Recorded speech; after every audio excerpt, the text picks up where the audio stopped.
Okay, everyone, welcome back, and welcome to the last stream of the year for finally being able to wrap up 2021 and hopefully move into a slightly better year this time around. Fingers crossed. Here's hoping. So tonight I figured I would kind of go back to basics with WPF. I've had a lot of questions recently around different controls and layouts and how different things work. And I figured I'd put together this kind of stream video just so that there's an easy reference point that I can point people to when those questions come up. First though, we finally got a video posted and I wanted to share it. Grab the link. Always welcome. Thank you, Justin Bieber. Good to have you back. Let me switch over here. So, several streams ago, months ago now, I think it was back in like September, maybe earlier, I did a stream where I was trying to basically find fun things that you could do and break C#. Things that you can do with C# that are very unexpected. And the whole point of working on that was putting together a presentation that I've now done a couple times, but the first one was for the Spokane.net user group, and they finally got the recording posted. It took a long time, but it finally posted this week. So if you are interested in straight up abusing C# and kind of learning C# features by seeing how they could be horrendously abused in the worst way possible, it's a fun video to watch here. It was a fun stream for me to do. So if you want to watch me get confused, you can go back through and grab that other stream. So, but that is up. It's posted. So the company I work for, Intelitech. So if you want to give it a view, and they're trying to gain subscribers, if you want to give them a follow, I'm sure they'd appreciate it. But it is now posted. I apologize for the video quality of the live camera. I was doing something different that time, and we didn't realize how jittery it was going to be until after the presentation was over. So, but there it is up there. Okay, now on to the actual WPF topic. So this stream is going to largely be intended for people who maybe haven't done a ton of WPF, or are potentially a little bit either newer to it or just looking to get started. A lot of what I'm going to show here is going to be applicable to a lot of the XAML frameworks. So if you're working in Xamarin Forms, Maui, WinUI, UWP, a lot of this is going to apply there too.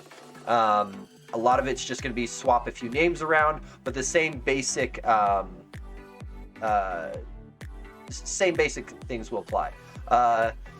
Can I be distracted by questions, or do you stream according to time plan? I can always be distracted with questions, Justin Bieber. I'm horrible about that. I usually come in with an idea of what I'm going to stream and talk about, but if there is particular things on people's mind, I'll go with my plan unless there's an absence of questions. But happy to dive into questions. Is there something you had on your head? Or that's a bad way of phrasing that. Some question in particular? I also have my invisible Mountain Dew. Yay, green screens. It's great. But feel free to drop the question in the chat. I will definitely jump into questions, and I might bounce back and forth between things. So when first getting started with Visual Studio, especially if you're doing anything with WPF, I highly recommend Visual Studio 2022. There was a lot of improvements that were made specifically to the designer, which is the UI interface, the WYSIWYG editor, the what you see is what you get, where you can drag the stuff around, click on it, that kind of way of building up your app. Prior to 2022, it was okay. 2022, lots of improvements, and in some cases, it just works, whereas other times it didn't. The key thing to note is when you're going through the installer, you will reach a screen that looks like this, or you can always hit the modify button if you've already done it. And the key thing to have here is this .NET Desktop. Hang on, I am missing something. Zoom it. There we go. Boom. This .NET Desktop workload. This will give you all of the WPF bits and whatnot in there. Similar thing if you want to do like Maui development, that kind of thing, mobile development, that checkbox there will give you kind of all the defaults.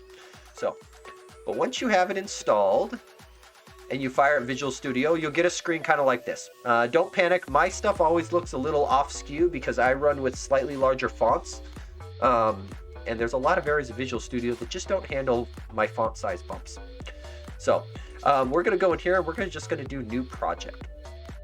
So this here will show you all of your project templates. You will probably have a different list depending on which of those workloads you checked. So I have a bunch of workloads checked, so I see all kinds of stuff in here. Don't worry if yours is not identical to mine. So when in doubt, you can see it's already on my recent project list because I do a bunch of it, but you can just search for WPF at the top. We'll go ahead and select this. You'll note the subtle difference here is either C# language or Visual Basic. I'm a C# guy, so we're going there. And then maybe we'll give this thing an actual useful name. Learn layout. We'll go with something like that. And then next. And then I'm going to go with .NET 6. So WPF works all the way back on .NET Framework. With .NET Core, it got added in 3.1, and then obviously .NET 5 and .NET 6. Will be the only training stream or a series of training streams that will take us all over WPF? That is a good question. So initially, this is somewhat in response to a bunch of questions I've received over the last couple weeks. I keep kind of a running list, and if I have to answer a question multiple times, that usually indicates that I should probably either write a blog or do a video on it so that it covers the topics in question. I would be happy to do a series of things if people are interested in. If people are starting out in WPF, I'm going to call out one video in particular that I've done. So YouTube, boom. So my YouTube channel, there was a, what is it? There was one that I did, this guy here.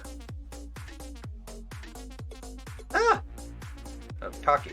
This video here, so it's labeled Learn C# in WPF. This one here, I started going over a lot of the structure of a WPF application, specifically the interaction between your XAML and your C#, and whether that's code behind or whether you're going to do the MVVM pattern. This is very much kind of a gentle introduction to try to get people started and understanding the concepts, because usually that's the hard part. But I am happy to dive deeper into other stuff as well. But if you are looking to get started there, that one I cover a lot of those. I've contemplated doing a slight update to it because it uses older versions of some libraries, but other than making sure you grab latest versions of libraries, I believe all the content in there is still good. Okay, so .NET 6 long-term support. So let's go that route.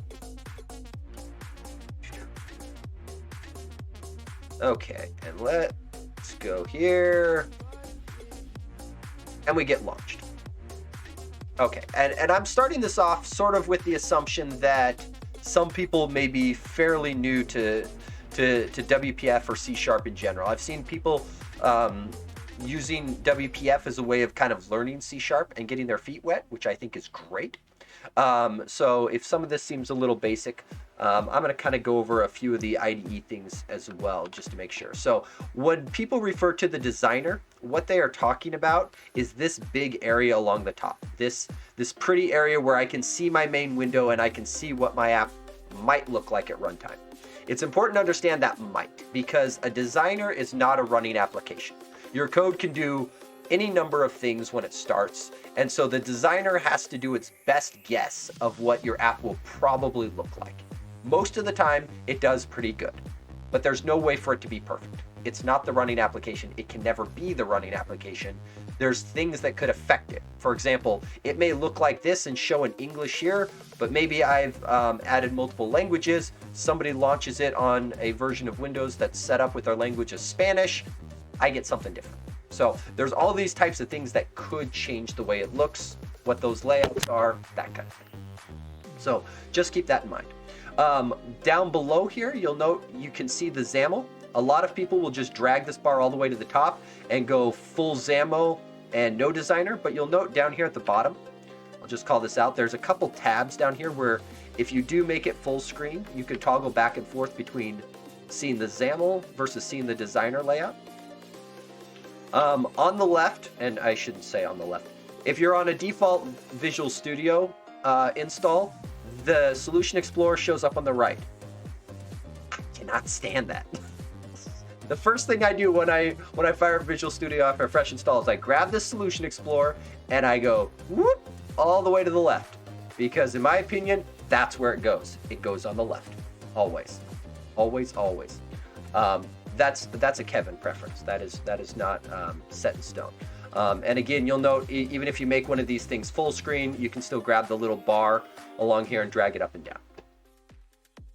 So the other thing, and I may have closed it. Nope, here it is on the left.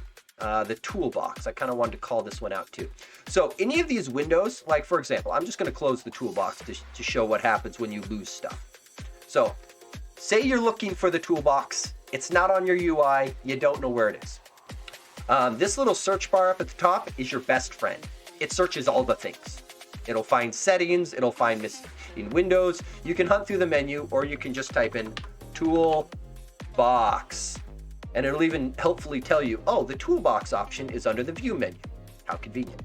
But you can use that to easily go and get stuff back. So if you accidentally close things and can't find them, that's a quick and easy way. Anywhere in Visual Studio, you can't find a setting. How do I turn white space on, indentation, all that stuff? This search bar is your best friend. Let's see, I watch your channel and there's not enough educational content. I would love to see more advanced content and architectural approaches to building WPF application. The best and worst approaches to problem solving. Consideration of tasks with performance and so on. Any content is welcome. Hang on, Justin Bieber. I am copying your entire message. And that is going to go in my Word document really quick. Because that is a great list of stuff, and I appreciate it. One thing that I have started to do a little bit, specifically on the material design chat room, oftentimes I've gotten questions in that's sort of lengthy to try and do a longer explanation of just typing it out. And so I found that sometimes it's easier to just drop in, do a quick video, and post a link to that. So I've tried to do that, and I've only done it a couple of times now, but I've definitely wanted to go through and do some of that. But I think your list there is perfect. And actually, architectural approaches is one that is sort of on my list already, because oftentimes for real enterprise grade apps, when we build them with my company, there's going to be things like unit testing built in there. Hey, James.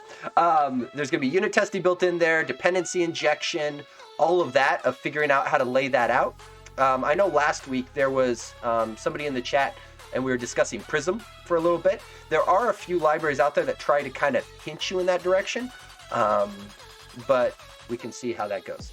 And no, James, this is not a board game stream, because you're not chatting with me. Okay, so here's the toolbox. The whole point of showing this is under here, there's a couple sections. You can look at all of the built-in WPF controls if you want, but for the most part, the common ones are going to be what we're going to use. And I'm just going to move this guy to the side a little bit. And in terms of WPF controls, I like to break them into two different categories. There's layout controls, which are concerned with how big things are, how things should behave when they resize, the relative position of items. And then there's more content controls. Those are going to be things like your buttons, your text boxes, your check boxes, things that are really designed to just house a piece of content. They aren't really designed to lay out children or contain other controls. Even though they might, they're really designed really just around a piece of content. Sorry, James, I'll admit, I haven't actually played Yu-Gi-Oh! Sorry. Magic's the closest I've come. Okay, so in terms of this, just looking at what gets built in the default one, we start off with a window control, and we start off with a grid control. With XAML, as the X part of it implies, is an XML-based hesitant. Language. I guess the L is language. So we're going to go, we will call it a language. I'm twitching a little bit when I say that, but I'm going to go with it. And within it, the pieces of XML that are worth knowing about are what are called tags and attributes. So a tag is the little thing that goes inside of the alligator braces, the less than greater than signs. And the attributes are things like this XML namespace, XMLNS, that has an equals and then a value. So for like window with something simple like its title, the attribute is title, the value is main window. We could change it to, window title. And if I scroll up here, maybe zoom out just a little bit, the designer helpfully updates to show the change in the title. Have fun teaching code. Thank you, James. We'll chat soon. I've got some ideas I want to run past you. And so when it comes to actually building out your XAML, it's worth just kind of keeping those things in mind. With XAML, one of the things that people usually struggle with a lot is there is at least two ways to declare things. There is what's called attribute syntax and element syntax. So for example, when I declare the window title this way, this is using attribute syntax because this is an attribute to the XML element. If instead I wanted to declare the title with element syntax, what we could do is we could do the name of the parent tag, so window, if I could type, if I could do window.title, and now I can do my new title. So this is element syntax. Now, there's pros and cons to each. Element syntax works always. The problem with element syntax is it is big and verbose. You'll note 3 lines for what used to be a simple little attribute that was on there. But it's really great when you want to start nesting other things. So it's worth keeping that in mind that sometimes people get hung up on this idea of, well, how do I do it inside of an attribute? And oftentimes if you're getting to do something really complex, the answer is sometimes you don't. Drop into element syntax and you can lay it out this way. So just keep that in mind when we talk about the 2 different ways, that there's at least 2 ways to do it. The window class itself, I wouldn't actually classify it as one of the layout controls. I would actually classify it as a content control because a window can only have a single child. So for example, I've got a grid here, and just for fun, I'm going to set the background color. Pro tip: this is a great way of debugging. And actually, fuchsia, right? I typically use fuchsia as a visual to do because I find it ugly enough that I will make sure to fix my code before I accidentally check that in. But it is, especially when trying to figure out how big a control is or where a control is, because sometimes you just can't see a control. Like this grid without the background, there's very little indication whether the grid's there or the grid's not there. Visually, they're identical. So without putting that background on there, it just gives us an easy way of being able to see things. But if I were to say, come down here and add a button, you'll note I now get a little squiggly error message down here because this guy is saying, hang on, content is set more than once. The window can only have one content item. So in order to actually put more than one thing on our window, what we actually do is use one of the layout controls. So broadly speaking, there's 3 common ones: grid, StackPanel, and Dock. So, and I think we'll go ahead and look at them. Sorry, DockPanel. Most of the time, I can use grid. Grid is my go-to for almost everything. StackPanel being the second most common, and then DockPanel only used occasionally. But those are my go-to options for just about everything. There's a few other ones like maybe a tab control that's kind of purpose built, or maybe like the menus at the top. But for the most part, my layout stuff ends up being almost always grids. And so because grid, in my opinion, is the most important layout control to know, that's where we're going to start. So setting the background color obviously is the first one. The other key layout properties to be aware of is there is horizontal alignment. So for example, let's just do something like this. Horizontal alignment left. And you'll note my grid disappears. And if we look really closely at the designer, we can kind of see those little handles that are on there. And I could drag it over a little bit to make it visible, but when I aligned it left, it shrunk. So by default, when you don't specify any horizontal or vertical alignment, WPF controls by default want to fill all of the space that they're given, which in general is a good thing. Because when you're laying out your UI, what you want to always be conscious of is how is this going to resize? Because people are going to be at different screen resolutions, your window is going to be bigger, smaller. You can pin things at a fixed size, but that usually makes for a pretty poor user experience.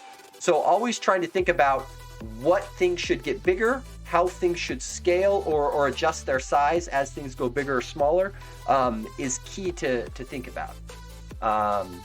In your practice, how many people use a designer?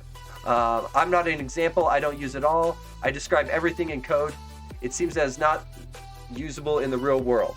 That is a great question. So what I have found is that people oftentimes, especially when they're learning, start off with the designer a lot because conceptually converting what's in the XAML to what the app is going to be is hard.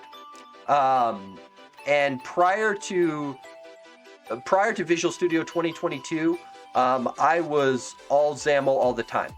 In fact, I had a call with the team that does the designer at Microsoft, and my exact words to them were, "That's the first feature I turn off," which was not a ringing endorsement, let's say. But they have made a lot of really good improvements, especially in having it actually work for the preview, which is great. The other thing, and I'm going to do the, let's just start the app real quick. So the big play button up at the top, start your app. And the one thing I'm going to show here, you'll note the designer goes away and this guy goes here. But one of the things we can do, I'm just going to put you over on the side a little bit, make you a little bigger, shrink this down. One thing that's worth noting, I can get my app to live update, which is the hot reload in WPF is absolutely amazing. This is, in my mind, the selling feature for it. So when possible, I prefer to use hot reload when playing around with my UI. But there's a bit of a trade-off. So I would say in practice, I use the designer a little bit, hot reload a lot, but it does depend on what I'm doing. So if I'm initially starting off, kind of like where we are here with a blank window, I'm very likely to use the designer just to get myself up and going, because I'm probably not debugging at every little control. I'm likely busy putting in a bunch of controls, getting stuff laid out, which is great and fine. And so I'm probably not using the hot reload. Once I get it into kind of a, we'll say, working state or halfway laid out where I think I'm close, that's when I'll start using hot reload. The one thing to be aware of with hot reload is because it's going to load at every intermediate state, you can get yourself into a situation where the steps to get to the end state lead you into a different state than if you were to launch the app fresh. So when you're using hot reload to muck with your app, once you think you've got it right, restart it one more time to make sure. Because those extra intermediate states can oftentimes get things out of whack and maybe not necessarily get everything lined up right. So because it's doing things step by step rather than clean launch. So just to be aware of that. The other thing I'm going to point out here is on the new Visual Studio 2022 designer, this little light bulb has been added in a lot more places. So it shows up in your XAML editor as well. You'll note my window has this nice little, I don't know if people can see it down here. There's some little dots down here for being able to set the data context to try to hint at me that that would be a good idea.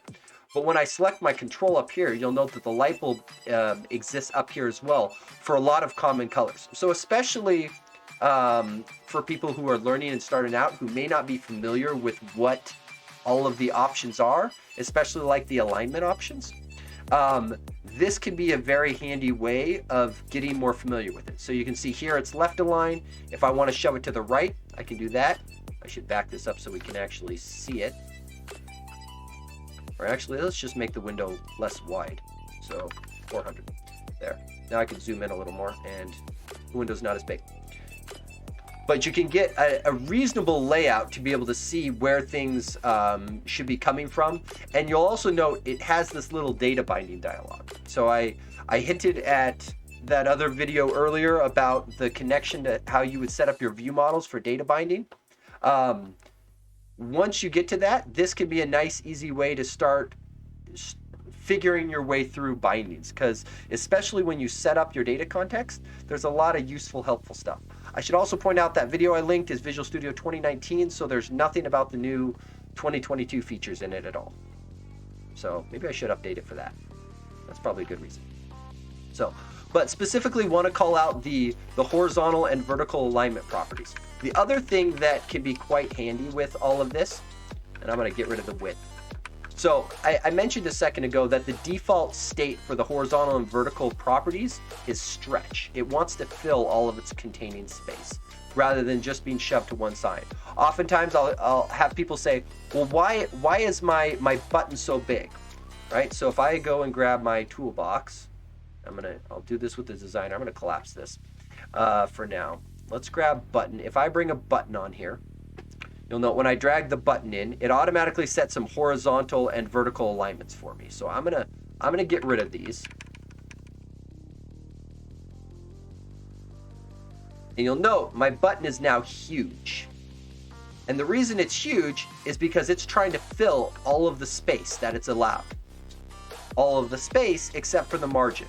And this is one of the key things that I dislike about the designer is by default, when you drag and drop stuff onto here to position it, when you drag it around, what it's doing is it's just, oh, did not mean to rotate you. All it's doing is adjusting the margin to make that work, which, and I will explain why this is bad here in just a second. Which means when you fire up the app, okay, it looks pretty close, almost exactly to what I had in the designer, great. But when I grab the window and resize it, that may or may not be what I want.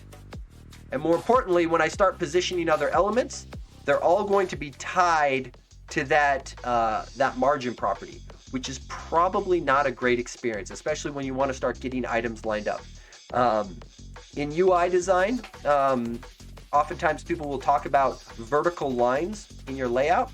So specifically, if you are looking at a form, oftentimes what you want to do is count how many, or basically draw invisible lines along the right and left edges of all of your controls and see how many vertical lines are in your UI. Typically a clean looking UI will have very few vertical lines, where a very busy UI will have lots of them. So it can help you start to visualize perhaps where your UI should be simplified.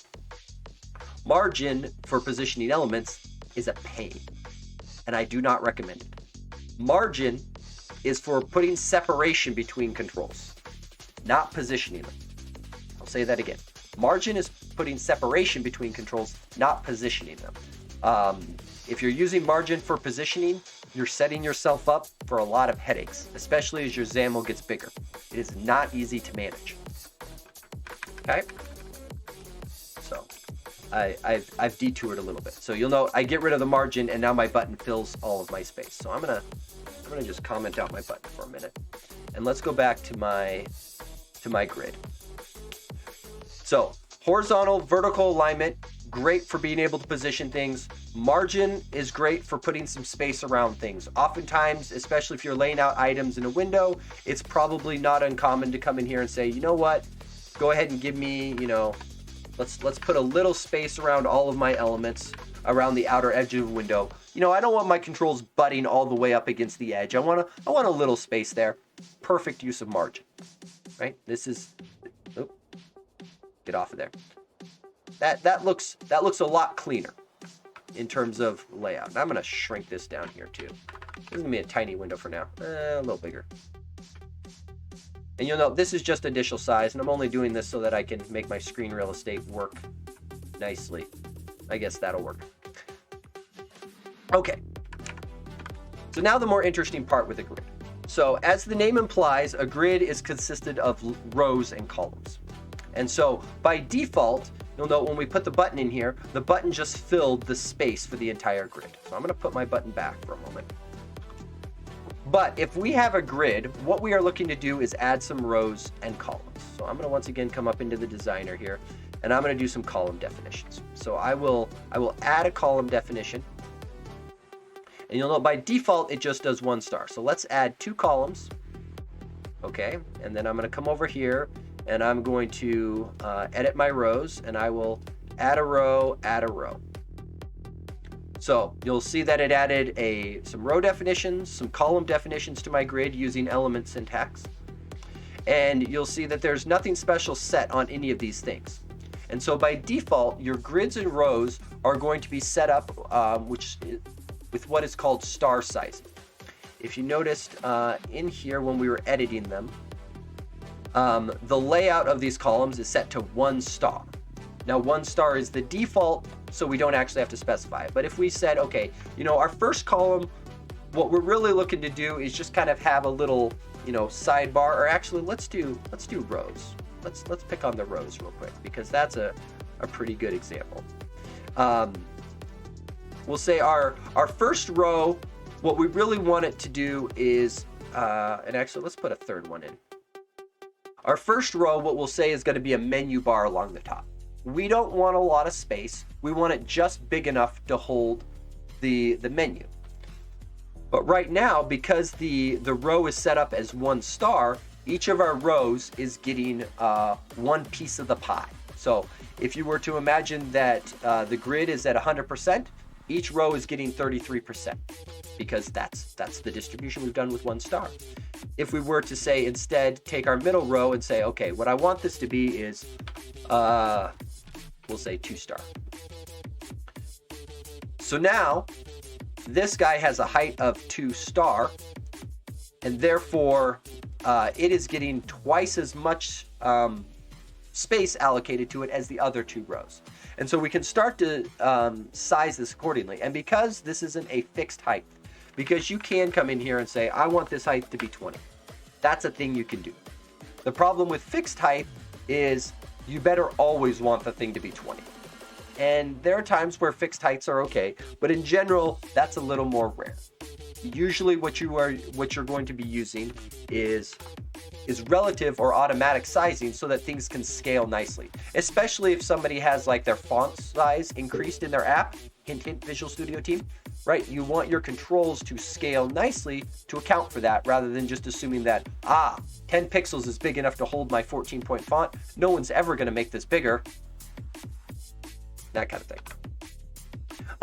The other sizing that is available to this, and let's go back in. So for example, if we wanted to go through and make that top row hold a menu bar, well, what we really want to do is we only want that row to be big enough to hold the menu bar. The problem is the row right now is, with the star sizing, is based upon a percentage of the whole grid, or a fixed amount. And both of those have the drawbacks. What we really want is that row to size based upon its children. However big the menu bar is, that's how big our row should be. So there's another option in this dropdown called auto. And you'll note as soon as we set auto, the numeric value part goes away. And what that does is it says, okay, rather than trying to be big and expanding to fill the space, we're going to change it and go the other direction. We're only going to allocate as much space as our children want, which is good. In this case, for our menu, that's exactly what we want. So let's take our button and let's move it somewhere else. So rather than taking this button and having it be by default in the first row and first column, that is not where we wanted it to go. And I think, I'm trying to remember if I can get this guy to lock into doing it. There, it jumped over. And this is where doing it in code versus in the designer is significantly better. There we go. Okay. So you'll note here, it's now set itself to grid row 1, column 1. Now it's added itself some margin and all of that stuff, so we're just going to get rid of the margin. And you'll note on our grid, we've effectively lost visibility of this first row. Because there's nothing in it, and it's set to auto, size to its content, it shrunk. It's gone. The way we end up setting our rows and columns is with what's called an attached property. So in WPF, there's this concept of being able to do, similar to how C# has extension methods, attached properties are kind of like extension properties. The property lives on the grid class, but can be applied to some other control, which is great in these situations because it allows us to move our button around from grid row 1, grid row 2, and these are 0-based. So grid row 2 is the third row in the collection.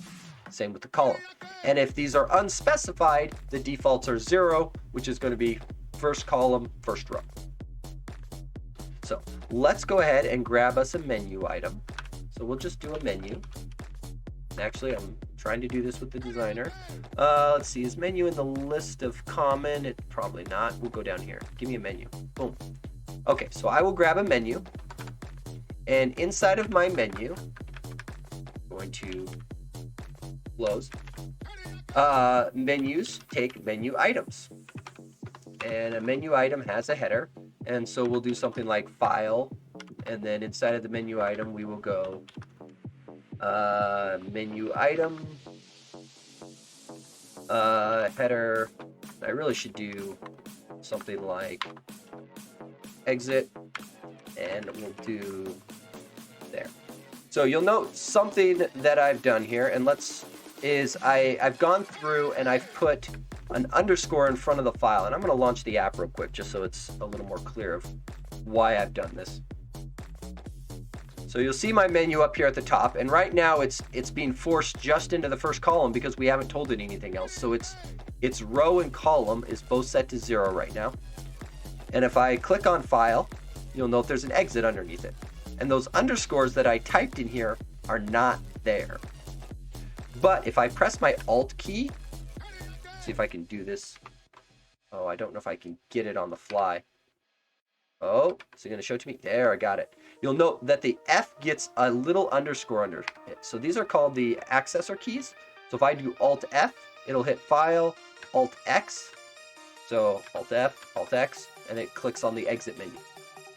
So when doing menus or buttons or similar, this is a common problem I've seen people run into, is they're using a control that supports accessor keys, which are typically like your buttons, your menu items, your checkboxes, radio buttons, labels, maybe all the built-in ones. A lot of the ones that you would expect people to be able to interact with support these accessor keys, and so I've seen people run into problems where they set that underscore and don't realize what's happening. So just be aware that's a thing.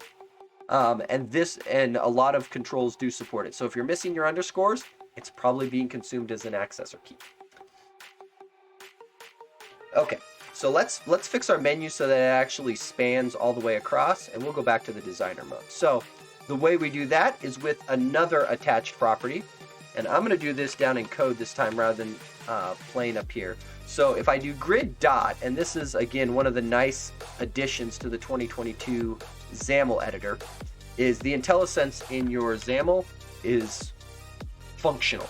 Before, it was half-hearted at best. So menu grid, you'll note I've got things like row span and column span. In this case, I would like it to span across both columns, so I set my column span to 2.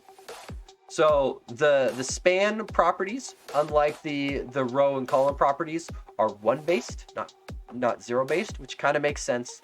By default, they span or fill up a single column. When I set it to 2, it fills up 2 columns, which is exactly what we want. We've now got a menu along the top. I've got a button down here that is sitting in the bottom right hand corner. Maybe we'll call this one okay, and just for fun we'll put an underscore on there just to prove a point, and we've got it there. So typically in most of my layouts, when I'm laying out a window, oftentimes a grid will be my top level control. It is very easy to work with, especially in terms of laying things out. When I'm designing UIs, I will often look at it as a grid of grids. Right here, I've put a button and a menu inside of my grid, but there's nothing stopping me from saying, you know what? In this second area, in this middle area, I really want to break this up and do something kind of different that doesn't align with these columns. That's fine. If that's what the UI of that section needs to be, you can certainly go through and put in a grid. So let's do, we will put this grid, and let's see, we'll be explicit. Column 0, it will start in grid row 1, and then grid column span 2, and then background blue. Little hint, grid show grid lines true. Yes, that is a wonderful one. I often forget about that because I default to background color, but just pointing out what that does here real quick. Let's do it on the top one. So there is a property over here, and I think it actually showed up in the UI as one of the common ones. So the show grid lines property, if you turn it on, because often it can be, being able to visualize those rows and columns can be a little difficult. When you turn show grid lines on, you get this nice dashed line showing you the separation between your rows and columns, which can be quite helpful. And those do show up at runtime, not just in the designer. So if we fire this up, we can see this guy here. So just to be clear, you get those nice little dashed lines all through there, being able to show them, which can be very, very handy. Okay, very handy. It's typically not left on. This is usually a debugging technique, as with showing background colors, just to be able to see them. Another little hint too to be aware of, oftentimes I find, so for example, you can put in, so blue, like, let's see, RGB, right? And those should be zeros, not O's, because I'm not that dumb. What is you? Hush. You don't do hex things like that. You do hex things with a pound. Boom. So you can specify the RGB values in here too, but you can also go through and do something like give all of these colors an alpha, and that is probably not, let's go too low. There. So oftentimes, especially when I'm trying to figure out lane and where something's sitting, you can go through and set an alpha on your background. Most WPF controls also have an opacity property, which can be leveraged as well. So rather than being at 100%, we can do it at 50% and get a similar effect. So just in terms of being able to figure out your layers or where things are sitting, again, background color setting like this is typically done as a debugging technique.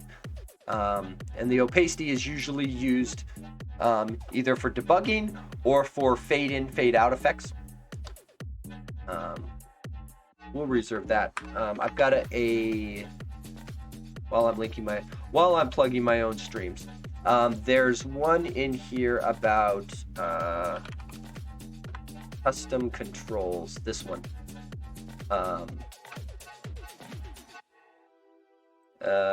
Pause myself so I don't have to listen to myself talk. But if you're looking to do like custom control templates and styles, that's a good one there too. Just showing you the basics of getting started in that regard. But again, when doing your layout, quite often my default setting is a grid, multiple grids, nested grids, positioned and laid out where they need to. Again, margin for separation between things, not for positioning. Several controls as well, for example, button have, so you'll see this guy here, if we shrink this guy down, right? So if we do, actually let's go back to the designer. I'm trying to show this how I've seen a lot of new people learn. So if we go through and make this button we'll say centered and centered, you'll note that this button gets pretty small, and quite often this isn't what you want. And there's two ways to handle it. Depending on what you're doing, perhaps putting just a fixed width in to say, you know what, I want my button to be 100 pixels wide. Which can be helpful if you're making a bunch of buttons and you want them to look symmetrical or similar. Be aware, in terms of sizing, there is also min width, min height, max width, max height. I tend to use those a lot more. Again, it's all thinking about how should your controls look as things are resizing. As the fonts get bigger, what should get bigger? Is this the minimum that it should be? Is this a maximum, or is it really something that's fixed? The other one that's available is padding, and this is only going to be around content controls. So things that basically have a single item in there, but it works the same way as margin, where you can go ahead and give it those 4 values. And I'm just to call out, these 4 values go left, top, right, bottom. So if you just remember, start at the left, go clockwise, you're good. There is shorthand for these, where you can do just 2 values, which is then horizontal and then vertical, or you can do it as a single value, which is give it to all the sides. There is also syntax where rather than commas, you can use spaces. This is one of those hotly debated topics among people of should you use commas or should you use spaces. My only answer is use the same one in your entire app. Don't mix and match, because dear heavens, that gets confusing. Most people prefer commas. Should we freeze colors, and why should we freeze or not? So that is a great question. So slightly more advanced, come back to the beginner side on things in a minute. So colors, no, but that's kind of tongue-in-cheek. So for example, when you create and set the background color on it, what's actually happening behind the hood is the XAML is going to end up creating a solid color brush. So for example, colors fuchsia. So when I type fuchsia into the background property of one of those grids, what it's actually doing is creating a solid color brush, assigning the color fuchsia to that solid color brush, and assigning that in. In general, yes, you should. There is a performance gain from freezing your brushes. Specifically, if you look at the material design library, you will note that, and I'll just pull that up real quick, that the resources there is a, let's see, material design colors, that's just the C# ones, themes. This is, see, these are colors. Color is just a struct and not a primary amber. There we go. So you'll note in this library we've added an attribute specifically to freeze the brushes. So freezing means that they are no longer allowed to be mutated, because even though you have a solid color brush, nothing stops you from being able to come along after the fact and just assign the color to something else. Once you freeze a resource, this is kind of because WPF was created back on older C#. So some of the newer immutability features of latest C# weren't options then. What they did instead is they added a freeze or I should say they added a freezable class with a freeze method that basically makes it immutable, or this, as the description calls it, unmodifiable, and sets its frozen property to true. So there is a performance gain when it knows that the item is immutable and not going to change out from under it. It's not that different from in XAML when you use a static resource versus a dynamic resource. Dynamic resource is great because as stuff changes, it automatically updates, but that automatically updates part of that sentence comes with a bit of a cost. So you use static resource on things that aren't going to change, dynamic resources on things that might. So dynamic resources on things like theming brushes, because somebody might change the theme. Static resource for things like assigning styles, because those shouldn't generally change at runtime. So should you freeze colors? You should freeze brushes when you know that they are not going to change. And in like the material design library, we don't just update the color on the brush. We will go through and actually swap out the full resource. So because we leave the brush as frozen in there and then gen up a new one. And I should check my working branch because I don't know if I did that on my working stuff. And that is a good reminder. I should confirm that I've done so. Okay. Regularly scheduled program. Great questions though. Let's see here. So down here,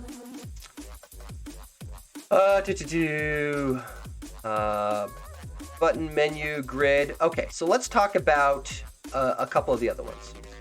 So specifically, a common thing that you might have is I might want to have an OK and a cancel button, right?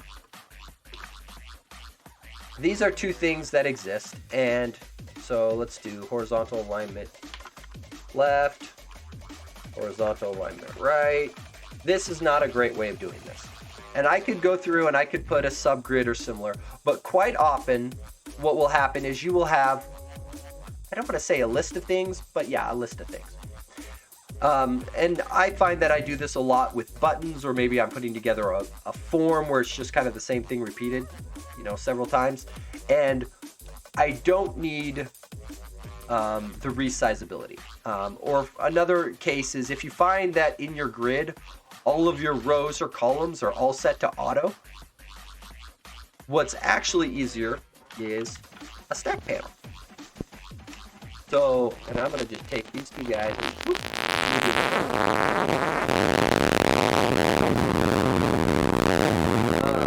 let's see.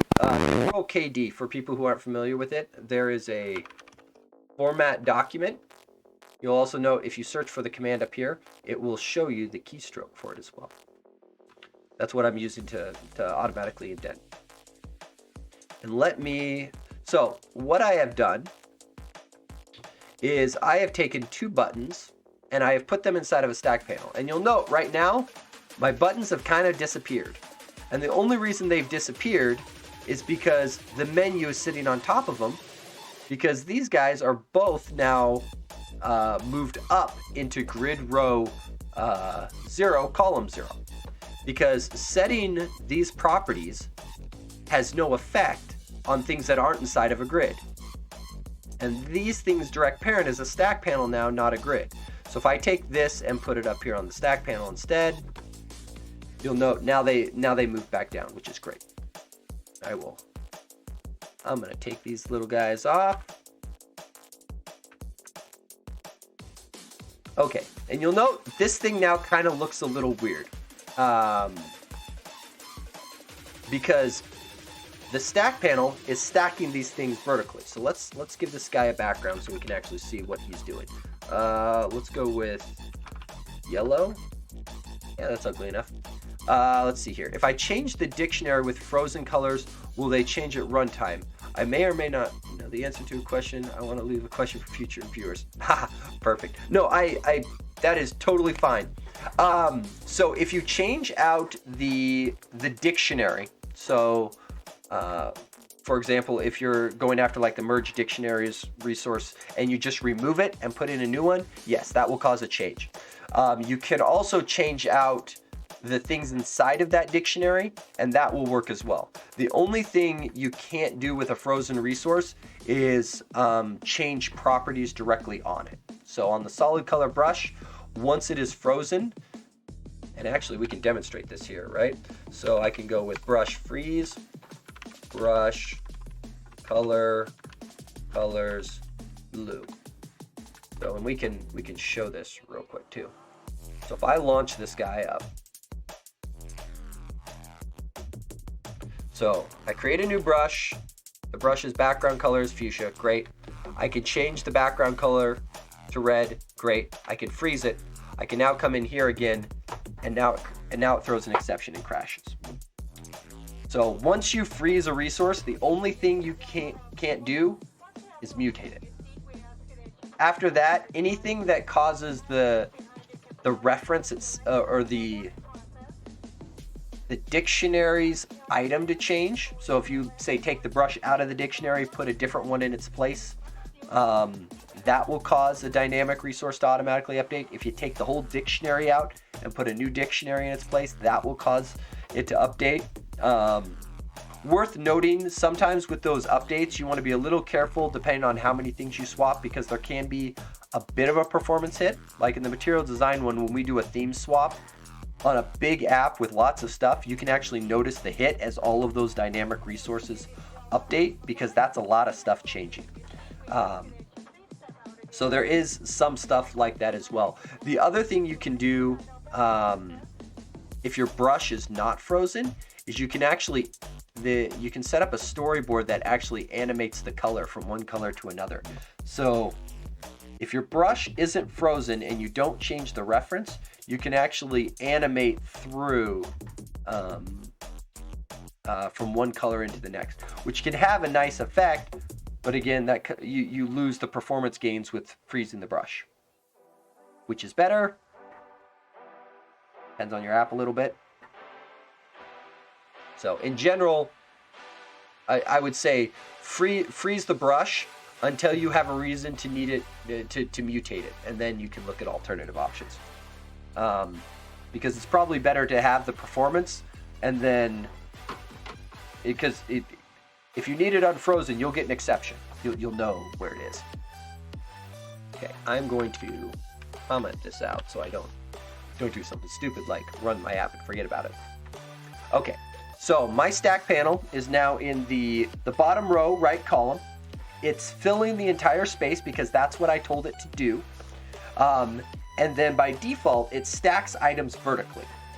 On the stack panel, I'll just come over here and do it here. The key property for it is the orientation.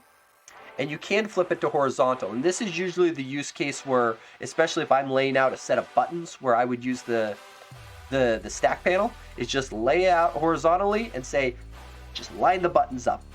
There's a similar panel in here called a wrap panel, which is very seldomly used, which just says when you get to the end, rather than, just continuing off the screen, which is not helpful, wrap things around, more helpful. So, but it does depend on, is that what you want? But a stack panel is that simple. It stacks items vertically or horizontally, and you'll note it just shoves stuff together. Good, bad, it depends. It's the simplest, I think, of the layout controls to use, but it's worth noting that if you want to end up getting space between these items, what you end up doing is adding, say a right margin here. So put some padding on the right, just to space those out. Okay, the other one to call out, and I think we'll replace this guy with him here, is the DockPanel. That was the other one that I had mentioned before. And the DockPanel has one really, really unfortunate property. So I'm going to just pull in some border controls.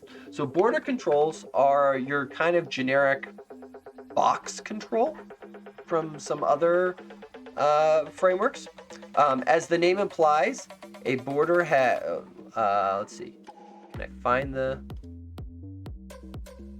it is. I did land on the border. So as the name implies, a border has a border brush. So you can certainly set the border brush to a color.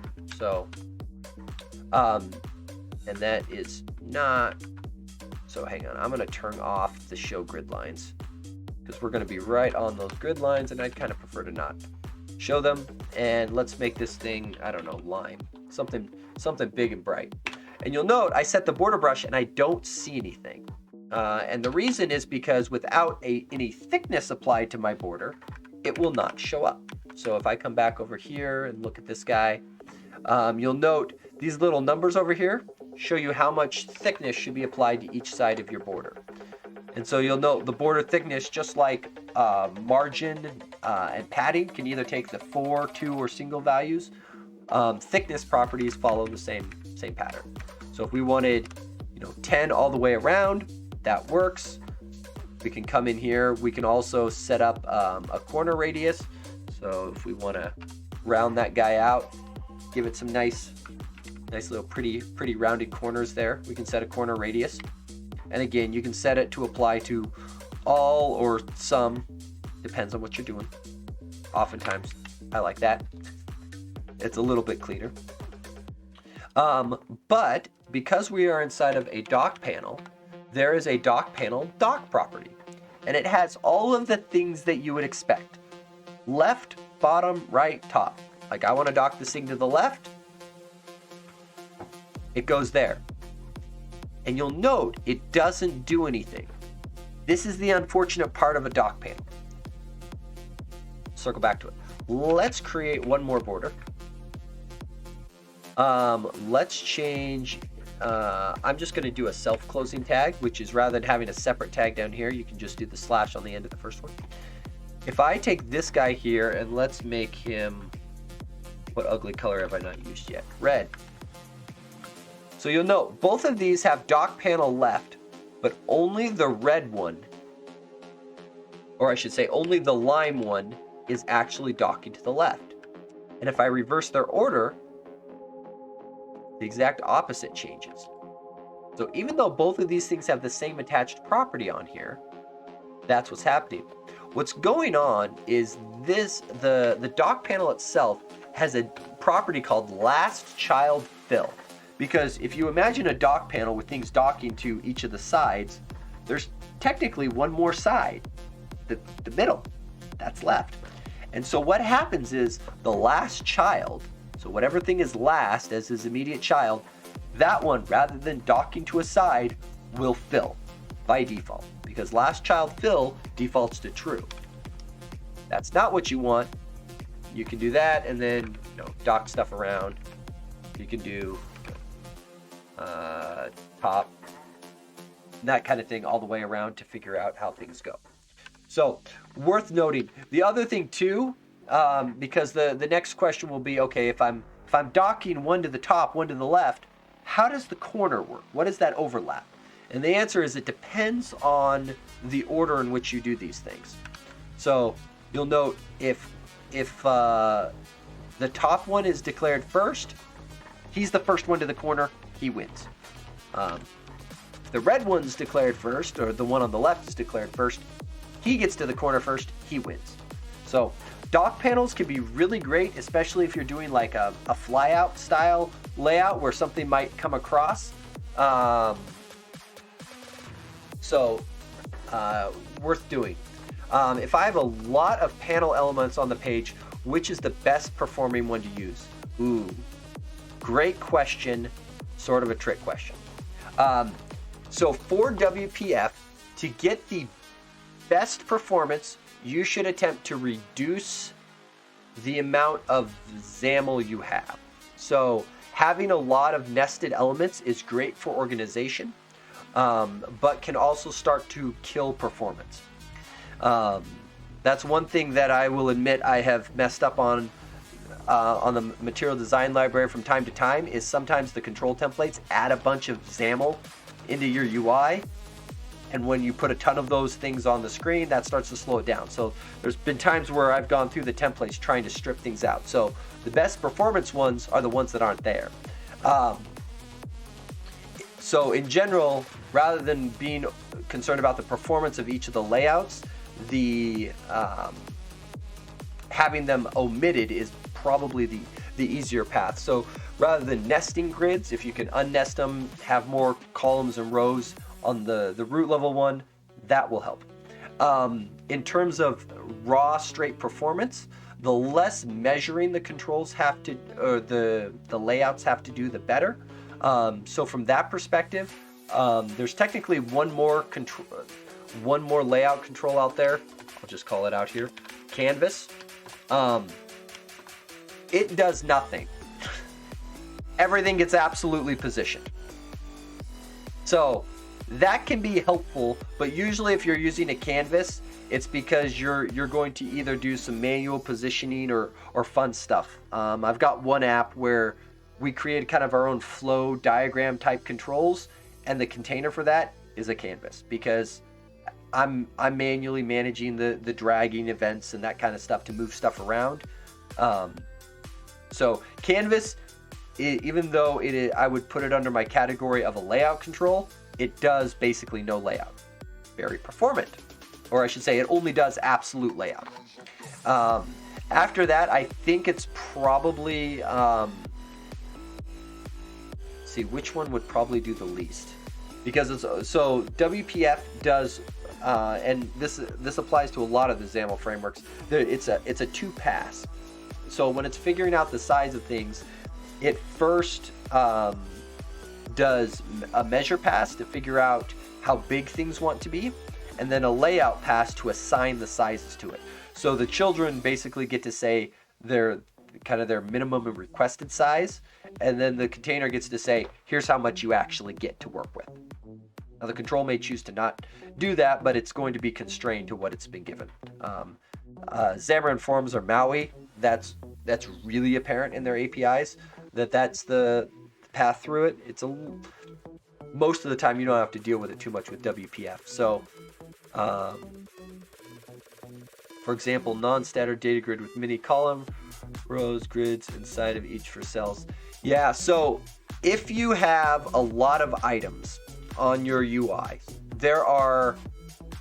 because the performance typically comes from having less XAML rendered at any given time, there are a handful of controls that support virtualization by default. So virtualization is, so for example, say you've got a set of 10,000 customers that you need to display on your UI. You do not want to put the XAML out for all of those things. That will tank your performance. It just won't work.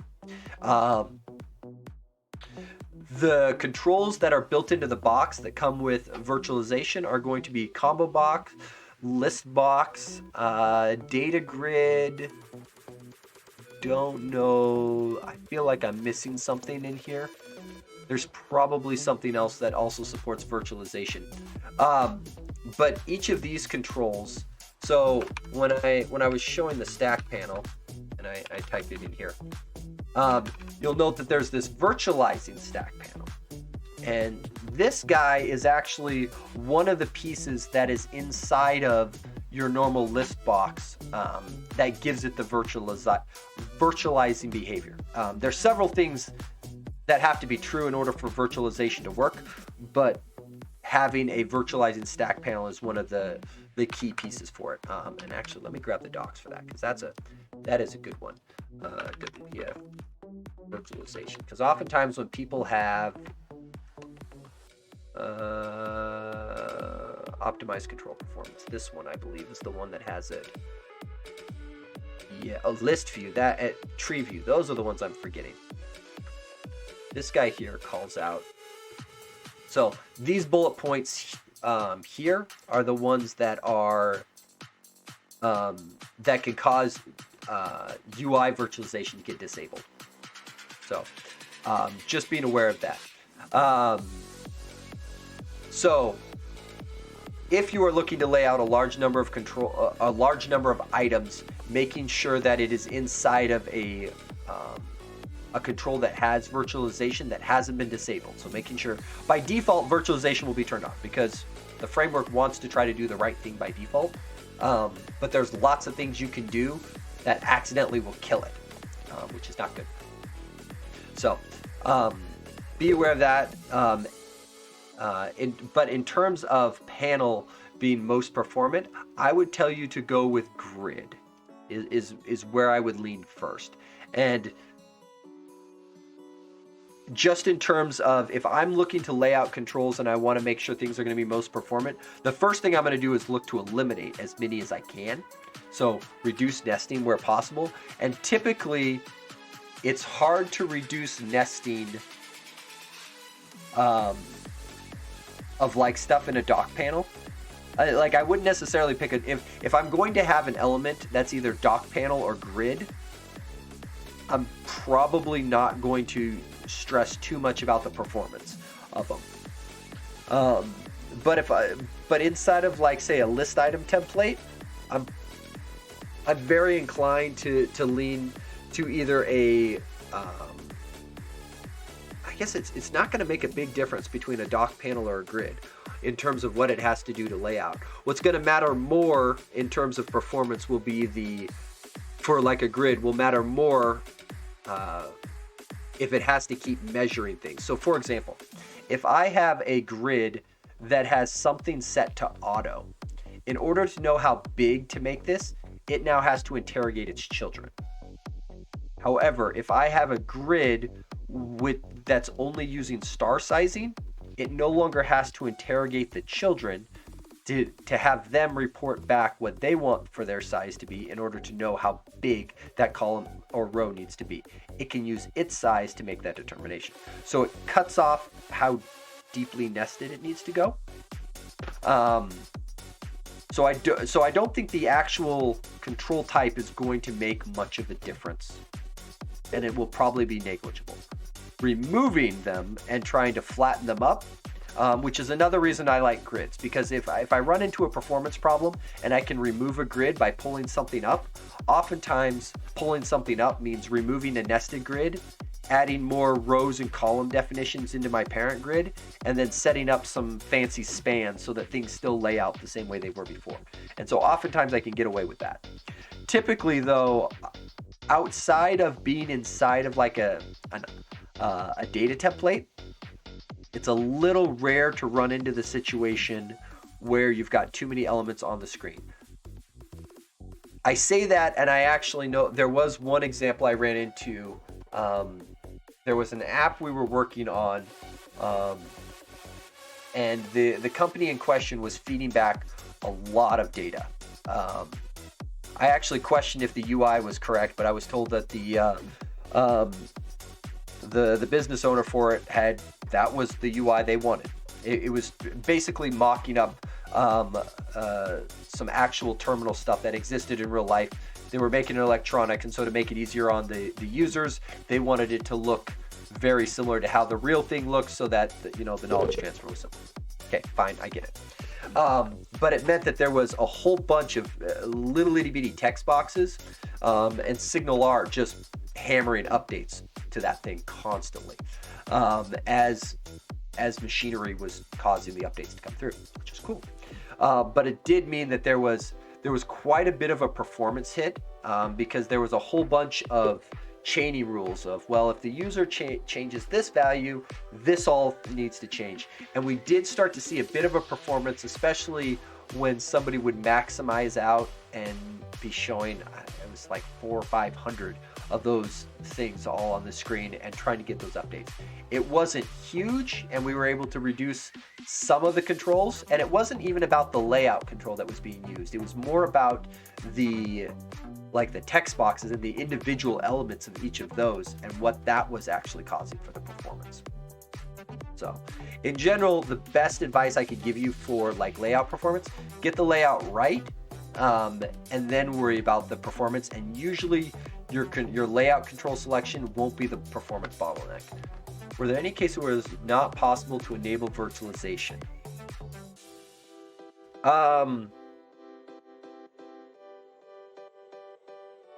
The only one I can come up with was that example I was just mentioning with the large number, basically a massive grid of text boxes. That's the only one where I think virtualization wasn't reasonably possible. We did turn it on for several of the items because a UI element that's not visible on the screen shouldn't be taking up rendering resources. That's dumb. That's the whole point of virtualization, is don't render the stuff that's off screen. That's great. I don't think there's any reason that virtualization can't be enabled except when being dictated by some sort of UI or UX requirement. There's not necessarily a technical reason I can think of that you would run into where it wouldn't be possible. Again, aside from like a UI or a UX requirement where somebody's saying this should be this way. I tried to advocate that the UI for that app, if I was trying to design a good UI, it's like this is horrible. No one wants to stare at it's just a massive wall of text boxes. They're like, actually, that's what the real thing looks like, so it should. I'm like, okay, I'll yield, but the UI designer in me is cringing the whole way through, and it makes me twitch a little every time I see that. So, yeah. So in those regards, no, that should be perfectly fine. But that leads in nicely to the next bit.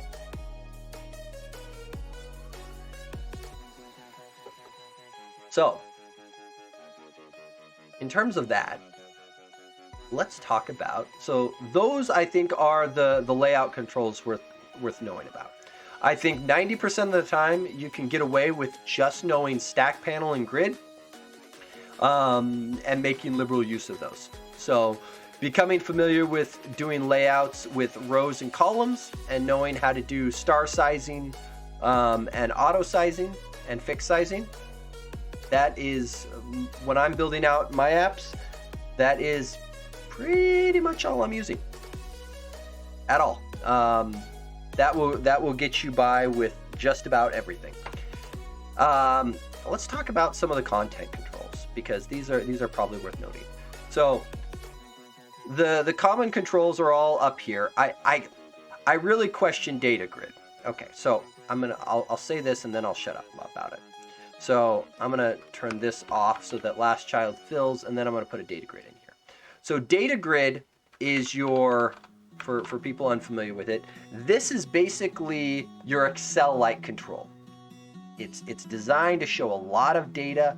The cells have both a view state and an editing state that can be turned on and off.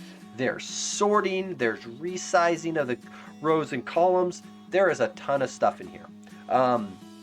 I agree that it's common that it gets used, but I will say this. Data grid is probably the most complicated control built into the library that there is. It is great, but do not think that it is as easy as just laying out any other control. Oftentimes, I will spend as much time getting my data grids right as I will an entire window. Okay? There is a lot to it. I could probably spend an entire stream just going through the customizations of data grid and all the possibilities therein, because there is a ton of stuff there. So I will say that. The other thing that I will point out on it, and I think, does the little light bulby thing show up for it? Or do they not even have a cool, there's not even a cool light bulby thing for it. Okay, so there is one property on here that's worth knowing about. Auto generate columns. This is one of those properties. It's kind of like show grid lines. It's great for proof of concept stuff. I can't think of a single production grade app that I have built where I have left this turned on. This should almost always go to off. What it will do is, typically the data grid, you can just feed it a set of items, say person objects, right? Say a person has a first name and a last name on it. Great. You'll see a whole list of persons, 2 columns, 1 for first name, 1 for last name. You can sort them, all that kind of jazz. Awesome. The problem is, oh, thank you, Justin Bieber. Appreciate the sub.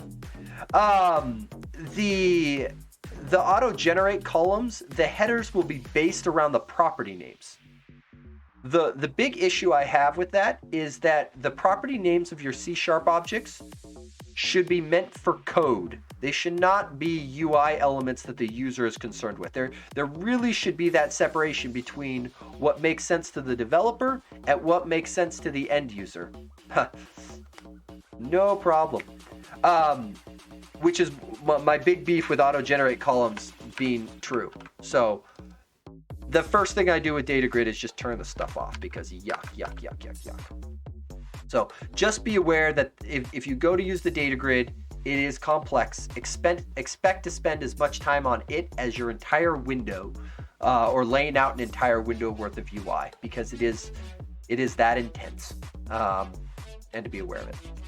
Okay, other simple stuff. So another common one that I see happen is people will grab a label and a text block, and they will look at them and go, well, some text, right? Which is great. And then this will be content, other text. And that's text. I could spell. And so I've seen a lot of people use labels instead of text blocks. Here's a quick performance win for you. Don't use the labels. So the thing to note here, a text block is a very simple control whose sole purpose in life is to render some text. That's its purpose in life. A label can do the same thing, kind of. But when you look at the label, what actually ends up happening is you'll note this property says text, this property says content. So a label, whenever you see a property that has, I think this is true, any property called content or header, yeah, I think those are the two common ones. Those ones, even though you'll see people use attribute syntax and just put strings in them, you can actually go through and do more interesting things where, for example, inside of here, maybe I put in a border, let's see, border brush, we'll go red again, border thickness 1, and then I do a text block, text, wrap text. So you can't set content twice. So you'll note now, that's a hard to read color, black. Boom. So now I've got some text that's being wrapped in a nice border. And so now you might start wondering, well, hang on, if the label's content can be anything, and the text actually ends up getting rendered as a text block, why not just use a text block? Correct. Label adds extra overhead for very little gain. What label adds to this is that accessor key stuff, like what we were mentioning before. So you'll recall that when we put the underscore in it before, it allowed the alt hotkey jump to it, which is great. But you could imagine that if you wanted to say have an alt key to automatically say jump into a text box. Well, the text box, you can't do an underscore in the text because that would show up as an underscore in your text box. What you can do though is oftentimes, especially when you're laying out forms, there will be some bit of text in front of the text box telling you what it is, username, text box, that kind of thing. And what this guy has is a target property. And so if you set up your label and if it has an accessor key, it will then trigger its target to move that focus in there. That's the purpose for the label. So if you don't need that functionality, which 99% of the time you don't, just use a text block. Label will cause you to have a whole bunch of extra XAML in there that you don't need. So, worth calling that one out here. And actually, let's prove that, because that'll, so content, not context menu, content, some text. Okay, and while I'm in here, while we're doing this, so WPF Snoop. Anybody who does any significant amount of WPF work needs to know about this tool. This is my go-to tool. So Visual Studio does have a couple tools built in called Live Visual Tree and Live Property Explorer.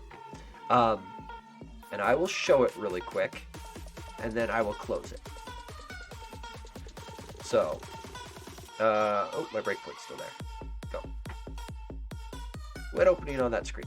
Okay, so you'll note on the side, I have my Live Visual Tree. If you don't have it, you can always search for it here, obviously. Live Visual Tree. Boom, boom, boom. And this guy here will show you the XAML of your running application, which is great. And you can see it shows me that I've got a grid, I've got a stack panel, which is great. I can dive into here. Let's see, where is the... It's actually what you get, this little black bar at the top. This is oftentimes the purpose of being able to give yourself some nice hotkeys that you can go through and turn on.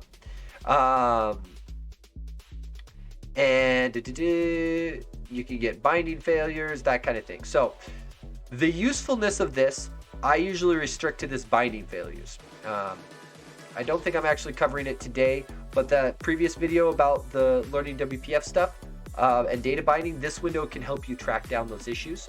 The other nice part is you can select elements. So, you know, if we can't figure out, hey, what's going on with my label, I can click here. The one advantage that it has is this little button here. If you find it in the live visual tree, you're like, well, hang on, where did that come from? You can click it and it will take you to the line of code in your XAML where that came from. That's the one advantage, because the Visual Studio one can link your code with the running application. Okay, compare that to Snoop. I'll get to your question in just 1 second. So once you install Snoop, so from that page, you'll get an app that looks like this. It's not exactly intuitive from it, but the easiest thing to do is grab the crosshairs next to the binoculars, not this one, drag it over your window and let go. And just wait. And what you will get is you will get an app like this. And unfortunately, this window always sits on top of yours. But you'll note here, when I start to expand out what's inside of my main window, I start seeing a lot more elements. So when it comes time for performance, this is the difference between what is referred to as the visual tree and the logical tree. The logical tree you could think of as the XAML that you write. That's the layout of all of the stuff you built. The visual tree includes everything from the templates and styles that may have gotten added into it.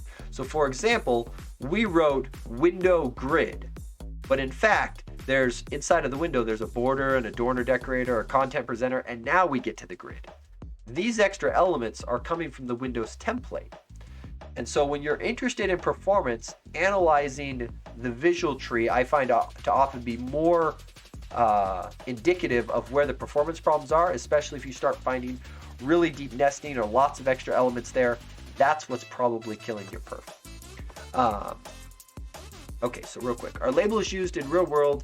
They provide us the ability to use hotkeys, or is the hotkey functionality to do with them? So labels give us a control that supports accessor keys that can trigger usually a text box. Technically, that target property can get pointed at anything, but more often than not, I think the only real world examples I've seen it for have been text boxes, maybe a password box, some sort of input field, where otherwise specifying that accessor key would not make sense. Other than that, I almost never use them. So aside from accessibility type stuff, because they can help with accessibility. So just to be clear of that, if people are like using screen readers or similar, because the label can give some bit of text and a link to it, that's a very strong hint if you're doing like UI testing through like the accessibility APIs, to know that those things go together. Otherwise, without it, if you just put a text block next to your text box, the only thing the accessibility APIs have to go on is those things being next to each other. And usually they're next to each other in the XAML anyway, not usually a big deal. So yeah, hotkey functionality and accessibility are really the only reason I've ever seen to use a label, and I use them very sparingly. Very sparingly. Oftentimes writing large apps without them. So in general, text block, not label. You'll also note that and this is the whole point of diving into them. So you'll note here too, I don't know if people caught this, but the actual text looks a little different between these. You can see it, at minimum, the positioning of this is off between my label and my text block. So inside of Snoop, there is one magical keystroke that is not apparent. It is Control Shift. Oh, just real quick while I'm calling this out, you can actually see Snoop will show you the visual tree or the logical tree. So if you want to compare and contrast, right? So logical tree, our window, our grid, the stuff inside of it, versus visual tree where you can see everything. I tend to, if I'm opening Snoop, it's often always because I want to see the visual tree, not the logical tree. But for compare and contrast there. For Snoop, though, the magical keystroke is Control and Shift. If you put your cursor over an element and hold down Control Shift, I don't know if you can see it, there's a red border that it will automatically put around the element that's underneath my cursor. And more importantly, it'll then drive my selection over here on the left to where that element is in my visual tree. So you'll note here with my label, when I added a label, the default template, because my XAML over here, I haven't done anything fancy. I just set content with an attribute. But when I look at the visual tree, that one logical element has generated 1, 2, 3, 4 elements, ultimately coming down to a text block with the exact same text in it, versus just a text block. And I'm assuming somewhere in here there's going to be some sort of like margin or similar set on one of these elements. Is it padding? Something's, there it is. So the label's default thing has some padding around it, which is accounting for why this thing is offset. So, worth noting. The other cool thing about Snoop that you can do is you can actually dive into like the data context.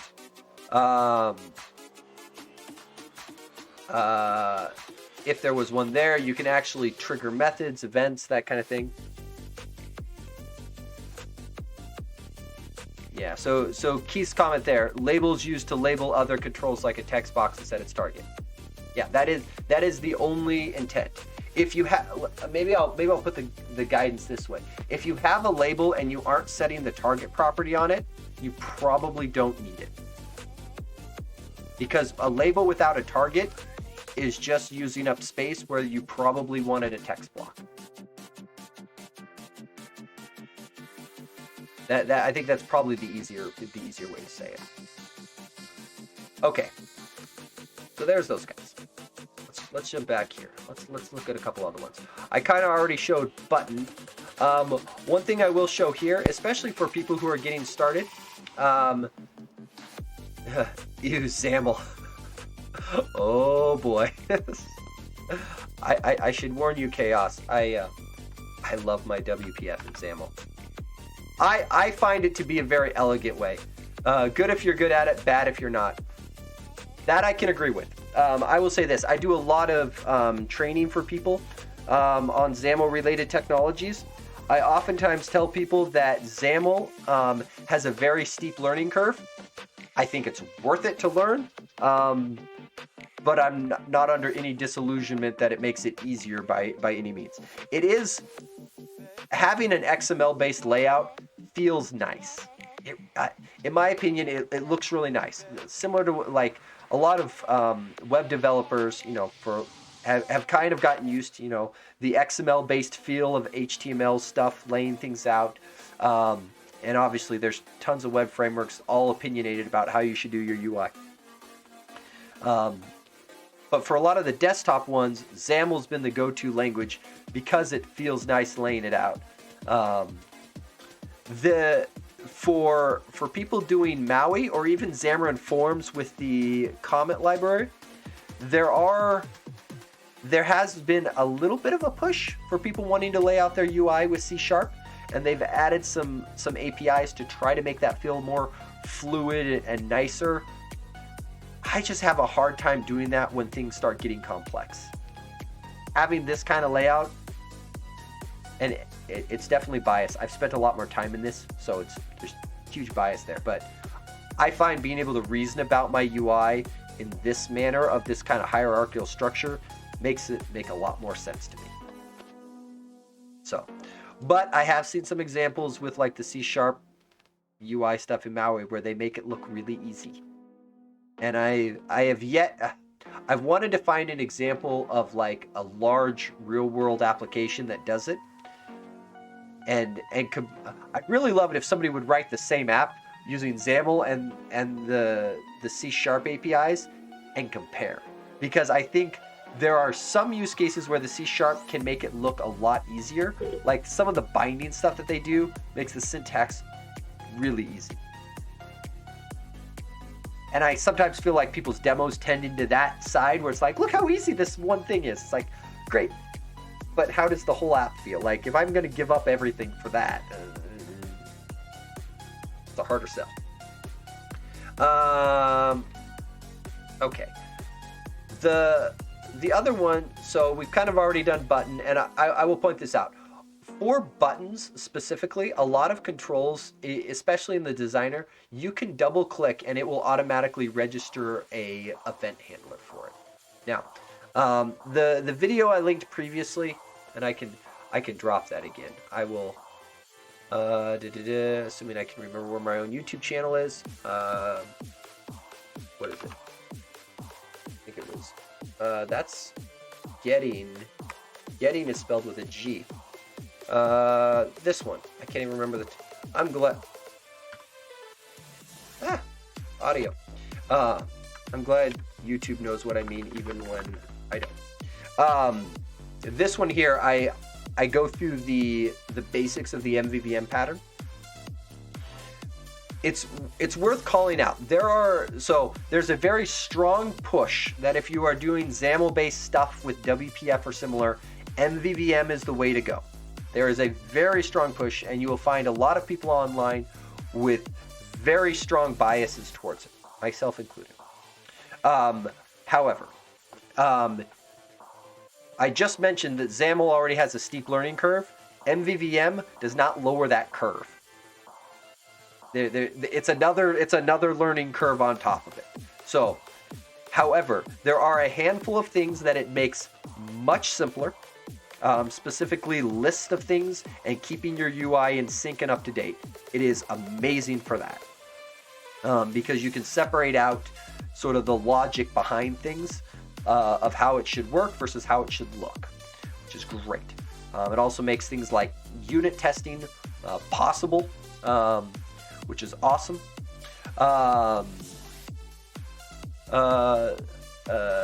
Let's see. But you do not have to use MVVM. And especially if you are starting out and learning WPF, I would encourage you to, if you are just learning and you are just getting into C#, I would tell you to start off, get something basic under your belt without it, and then come back and learn. Consider that, level 2 rather than level 1. Get it working. Get your click handlers, get all of that stuff going, get it working. Level 2 will be come back, look at bindings, set up a view model, using commands, that kind of thing to go through, because it does add a lot of complexity. My personal opinion is code behind is perfectly fine to use in a production enterprise grade application if the stuff being done in the code behind is UI only related. Sometimes just registering for a particular event and doing something with the UI to handle it, by far easier than doing some fancy jury rigging stuff, because we can't use code behind. I don't think that's a good explanation. But anything the functionality, businessy related, should be pulled out of the code behind stuff. I researched programs from other manufacturers and noticed what they do in C#, C++ with Ceph web interface. Turns out they abandoned the idea of using WPF, UWP, Uno. I will say yes-ish. It sort of depends on where you are looking. I assume this is still true. It was true at least a year ago. The largest desktop-y UI framework that Microsoft had was, I believe, Windows Forms, which is interesting. I would definitely describe Windows Forms as a do your layout and UI in C# or VB. Pick your poison. My very first language I learned was VB.NET. And And largely, in my opinion, WinForms is great. It was a very strong, very solid framework, still is, still receives a lot of Microsoft support. They still are pushing out, no, I wouldn't say necessarily major feature updates, but they are still pushing updates out to it. It still works, Windows 11, everything. It's great. You can still build stuff in it. I think it depends a little bit on which things you end up looking at. Gaming related, so WPF I would definitely say is not built for anything high performance gaming related. With that said, I've got a production application that is used for video editing and analysis that's written in WPF. So it's definitely doable. There's been a lot of depending on what you're doing, even though your front end may be WPF, once you drop into C#, if you need extra performance for certain things, you can still drop down into like native C++ code if you want to do that. It can get yucky, and C# has been getting a lot more performant, like insanely performant, especially with Net 6. But yeah, I will say a lot of people don't use WPF. WPF, I would say, is used largely in, I don't know how to say this nicely, business-related applications that are largely like forms over text boxes. It really, really shines in that regard. UWP is not dead. It is still around. It is still good for like store applications, and a lot of users like it for because you can install things that are sandboxed and they aren't going to mess up your system. Uno's an interesting one. Uno looks cool. I don't know of any big things that are using it. I'm sure I could poke around on their site and find some, but I couldn't name anything off the top of your head. The other ones that get brought up a lot, specifically I would say when picking frameworks, looking at who is backing the frameworks and has large investments in them. The other big one is like React Native.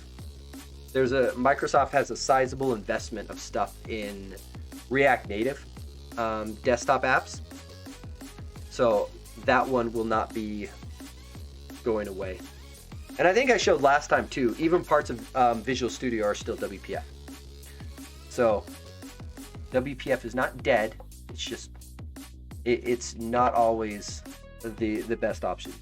Yeah, React can be nice, and I haven't done any React Native, but I'm told that it is basically React for desktop stuff. Yeah, I like WPF too, and I still build quite a few apps in it, and it's not going away anytime soon. What do you think about Blazor XAML WebView? Blazor is really cool on paper. I'll put it that way. So for people who put a lot of investment in learning XAML, Blazor looks awesome because it's a way of taking your XAML knowledge and going webby with it, which is cool. So all of like the XAML syntax and stuff that we've done here, aside from like using Snoop or any of that kind of stuff, a lot of that stuff transfers nicely into Blazor, which is cool. Blazor is kind of a bear. There is, sorry, I'm being a little careful because I can't, I want to be careful that I don't necessarily say something I'm not supposed to. It looks really good on paper. There are some performance issues with it, and it could be a good choice. It's not. It is at the point people are starting to build production stuff in it. I think it's a little early to say that is a great thing to just jump into. It looks really good. I know some of the apps that we've done professionally, a lot of the developers that have worked in it have gone, yuck, get me away from this. Now, most of the people that feedback has come from have tended to have web backgrounds, not necessarily like WPF backgrounds. For me, I look at it and I go, I can take my WPF knowledge and now I'm a web developer. That's cool. I don't care as much about my my perf or that kind of stuff. So it's like, okay, that's kind of cool. My company's been working in it since beta days, and I know at least then there was there was bugs that were really frustrating to deal with. Strong chance of getting siloed on Blazor when Microsoft ultimately abandons it, much like web forms. Yeah, and nobody's mentioned the elephant in the room, Silverlight, which some people have likened Blazor to Silverlight vNext, which is it's not a great comparison. The dev experience and the look of the code may be a little similar, but that's about where it stops. They are very different technologies, especially in how they work. But yeah, and that is one of the things. It looks, I think Blazor looks really cool on paper. I will be curious to see if I start seeing large investments in it. Though the one thing I usually hold out for doing is seeing when large companies start investing in the technology and using it substantially. So things like when Microsoft first announced like UWP, I was a little hesitant until they started writing some of their apps in it. Once they started building some of their apps in UWP, it was like, okay, this is now something that I know you can't just abandon willy-nilly, because now you have some skin in the game too. Same with things like WPF and React Native. I'm not worried about either of those technologies dying until Microsoft starts rewriting some of their stuff in something else. Because before they could kill it, they would have to port their stuff away, which means there will be a long warning letting me know ahead of time. Yeah. And Maui is listed as new, and it was largely rebranded to break from the old Xamarin Forms name, because some people got a bad taste in their mouth when Xamarin was first announced. So for people who don't know the history of it, Xamarin used to be a separate company outside of Microsoft. They had a whole Xamarin University thing. You could go and get certified. I was a Xamarin certified mobile developer until they axed the certification. And it was great because it was one of the few things out there where you could write your code once, theoretically share it in a lot of places. It wasn't a write once, run anywhere. It was a large code sharing, because Xamarin has always been under the impression that native is usually better than a shared or a webby-like UI on an app. You want a native experience. And I tend to agree with that. Microsoft bought it, and the first thing they did when they bought it is they're like, okay, we're going to just make it free. And that was awesome. Because I don't remember what the yearly subscription was. Like $1,200 a developer or something. It wasn't cheap. Wasn't bad for what you got, but it wasn't necessarily something that was quite as easy for the hobbyist. Microsoft bought it and was like, okay, we're going to make it free. And then they started dumping a huge amount into like Visual Studio for Mac and trying to get that up to snuff, because Visual Studio for Mac and sort of the Visual Studio set of tools has kind of been, it's the last one trying to catch up, because there's Visual Studio and Visual Studio Code, which are both great quality products, and then there's Visual Studio for Mac, which they ended up doing a major rewrite on very recently, end of last year, something like that, just to try to get the quality bar up to the rest of the Visual Studio products, because it was kind of clunky and felt yucky. And if you were doing an iOS app, it tended to be your best experience, because you ended up having to make this weird choice between, do I use the nice Visual Studio on Windows and have to do some weird Mac pairing stuff to write an iOS app and have this slow debug experience, or do I work on a Mac on an inferior IDE? And yuck, it was just a mess. So they rebranded it Maui because they wanted people to understand this was the new thing going forward. But if you're familiar with Xamarin or Xamarin Forms, a lot of the stuff is built on that. There was a massive rename. A lot of the libraries moved from like the Xamarin namespace into the system namespace to indicate, hey, these are first party, they're in the box. You're no longer pulling in these extra NuGet packages, all the stuff that used to be Xamarin Essentials are just system. You get that stuff. You get to use it. It's great. So that was part of the Maui thing. I still don't like the name because when I search Maui on Bing, believe it or not, I don't get C# results. I get an island in the Pacific, which is not helpful. Or Disney happened to produce a movie where Maui happened to be a character in it. That is not helpful either. So, but yes, I think that was like 2 levels deep. Let's see. There was Blazor, and then we got into, and then into Maui and all of that. So there was a long history of the Xamarin stuff.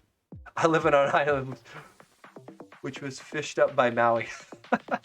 So, small personal story. So my brother-in-law is Samoan, and was let me see if I can get the history right here. So my in-laws spent some time over in American Samoa, and that's where they adopted my brother-in-law. And so it's been a fun experience for me, and especially for my wife. He, even though they were in Samoa, he himself is Tongan. So we'll see if I can get all of that straight. And so it's been fun kind of learning that culture. I realize not directly related to Maui, but that just triggered that in my head. I don't know, island culture.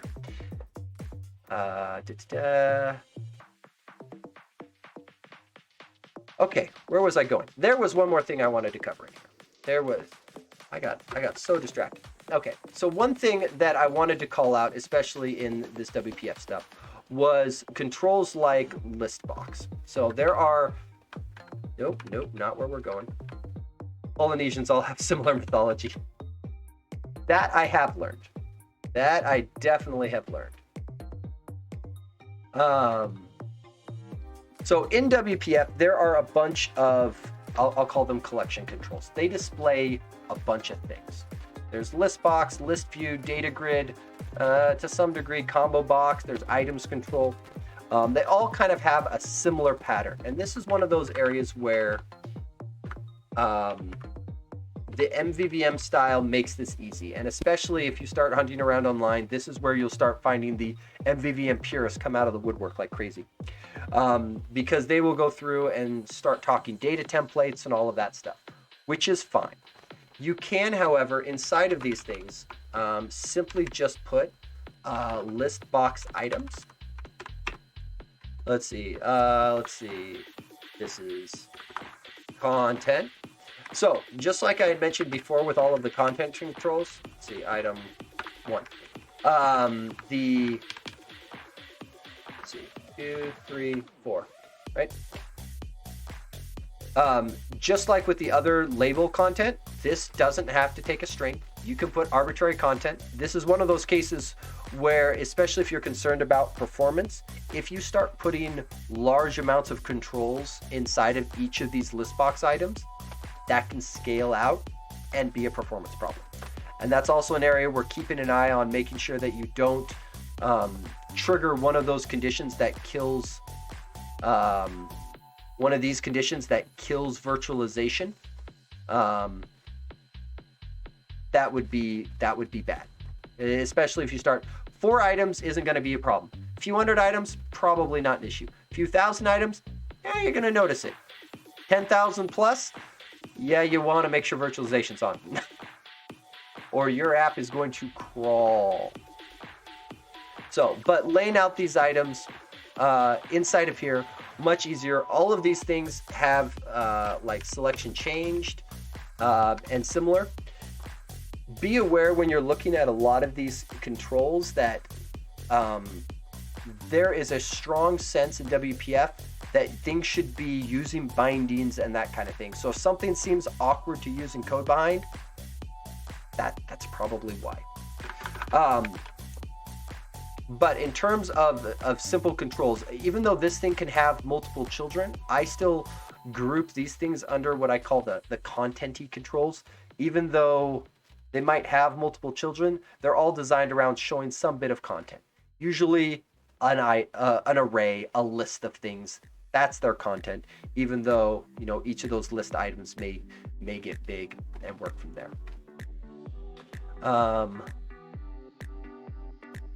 Cool. I'm just kind of scanning some of these. Image is obvious. You point it to an image, it works.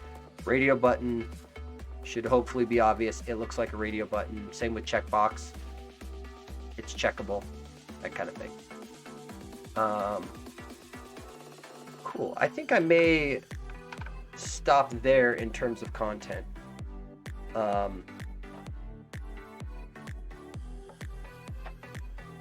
Yeah, I may go through and trim down and make a smaller version of this stream for YouTube, just so that the content's a little more condensed for people who just want to learn some of this layout stuff.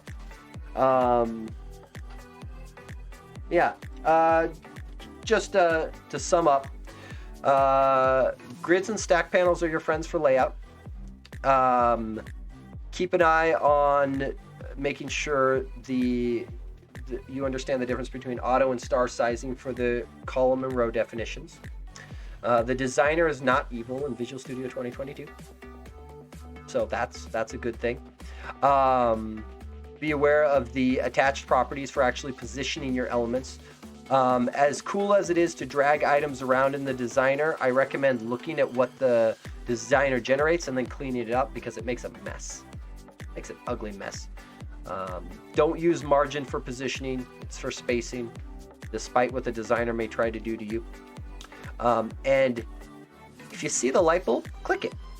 There's lots of cool stuff in there. I didn't show this, but the View All Properties does open up a properties area where you can either take it by category, name, etc. So if you just want to see everything that's on here, and for whatever reason you're adverse to using the keyboard to look at it in IntelliSense, the properties window is where it's at, and you can see all of that stuff and change it and tweak it, which is a great way to get on here. The other thing that's helpful to see in the properties window, and I don't know of another UI that shows this aside from like the decompiler, if you want to know the default value to properties, sometimes it's obvious. Sometimes the default value is exactly what you'd expect. There's a handful of properties where the default is, I would say, unexpected. So, for example, DockPanel last child fill, for example, or data grid auto generate columns being true. That's another default that I think is dumb and wrong. But I didn't get to design it. So, well, cool. It's been great. It's been a nice lively group tonight. I appreciate all the questions. And thank you, Justin Bieber, for the sub earlier. And as always, I love distractions and questions. I have no problem rabbit trailing off on what people are interested in. I do like your comment about some of the other architectural stuff. So I'm gonna probably put some bits together and start laying that out of how to go through and do it.